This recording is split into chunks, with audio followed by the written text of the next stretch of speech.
নতুন শিক্ষাবর্ষেও আন্দোলন অস্থিরতার সংকট পিছু ছাড়েনি। গত ৭ মাসে বিশ্ববিদ্যালয়গুলোতে ছাত্র রাজনীতি নিষিদ্ধ করা সহ নানা দাবিতে আন্দোলন হয়। বিভিন্ন ছাত্র সংগঠনের মধ্যে মারামারি, সংঘর্ষ ও বিশ্ববিদ্যালয়গুলোতে বড় ধরনের অস্থিরতা সৃষ্টি হয়েছে। নানা কারণে পড়াশোনা থেকে পিছিয়ে পড়ছে শিক্ষার্থীরা। বিশেষজ্ঞদের মতে এখন সময় হয়েছে সব শিক্ষার্থীর ক্লাসে ফিরে যাওয়ার। তবে যারা রাজনীতি করবেন তারা তো একটি পথ বেছে নিয়েছেন, আবার শিক্ষকরাও অনেক দাবি নিয়ে মাঠে ছিলেন, তাদেরও কিছু দাবি পূরণ হয়েছে। তবে সবার দাবি মানতে শিক্ষায় বিনিয়োগ বাড়াতে হবে।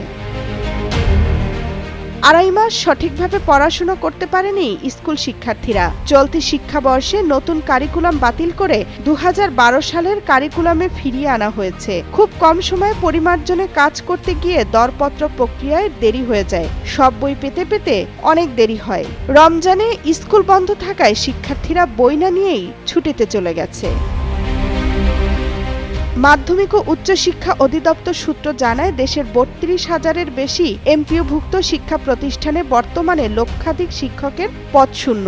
ফলে শিক্ষক সংকটের কারণে মাধ্যমিক পর্যায়ের স্কুলগুলোতে শিক্ষা কার্যক্রম ব্যাহত হচ্ছে।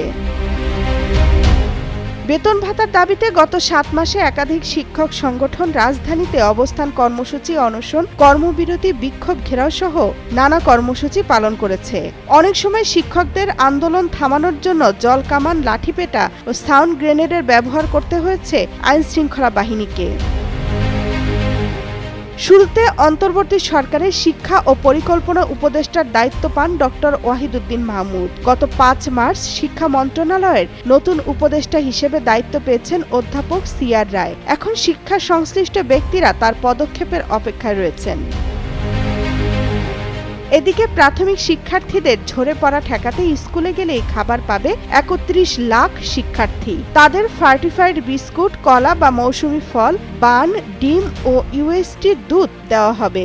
দেশের দারিদ্র্যপীড়িত ১৫০ উপজেলার ১৯,৪১৯টি সরকারি প্রাথমিক স্কুলে শিক্ষার্থীদের ঝরে পড়া ঠেকাতে আবার খাবার দেওয়ার প্রকল্প নেওয়া হয়েছে। প্রকল্পটি অনুমোদনের জন্য ২৩ মার্চ একনেক সভায় উঠতে যাচ্ছে।